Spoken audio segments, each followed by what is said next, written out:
Apakah perangai isteri yang tak wajib kita beri nafkah? Derhaka dah.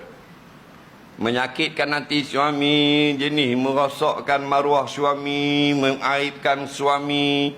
Tak? Jenis wah. Jadi orang perempuan nasihatlah. Walaupun kita tak rasa takut, tapi latihlah kita hormat suami. Orang perempuan ni Nabi kata dia jadi pada tulang yang bengkok. Innal mar'ata khuliqat min di'lil a'la. Sungguh orang perempuan itu jadikan tulang yang paling bengkok. Nabi kata kalau kamu tak ajar, tak larang, dia makin bengkok. Tapi kalau kamu banyak sangat melarang, keras sangat, dia patah. Maka jangan lebih-lebih sangat. Sedang-sedang saja maksudnya. Begitu. Faham tak lagi? Sebab mereka ni tidak ada malu. Contoh kalau kita balah dengan dia kat kereta lah. Betul tak? Tak ada masuk dalam rumah.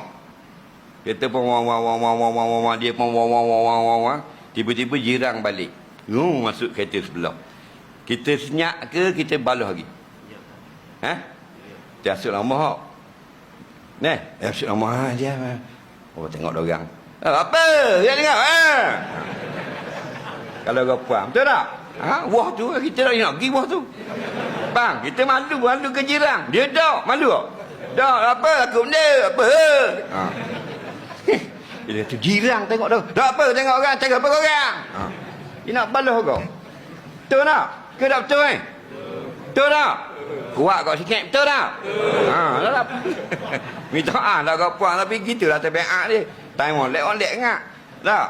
Jadi kita ada buah segang tu ada lagi. Pasal jirang balik ni. Takut dengar kita. Dia ada Apa? Ni lari kacau. Dah nampak dah. Tu. Tapi jangan marah lebih-lebih sangat. Ni pasal dia bengkok tulang. Dia ready made je mari ni. Dipok setting mari kilang tu barang belok dah. Faham lagi? Jadi susah jangan ambil perhatian sangatlah. Kayu kita order setang. Orang mari atas kayu setang. Jadi papang hok luruh. Senang nak masuk dalam rumah. Pasal luruh.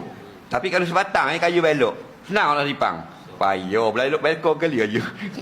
Gitulah bini kita. Barang payah tu. Betul tak?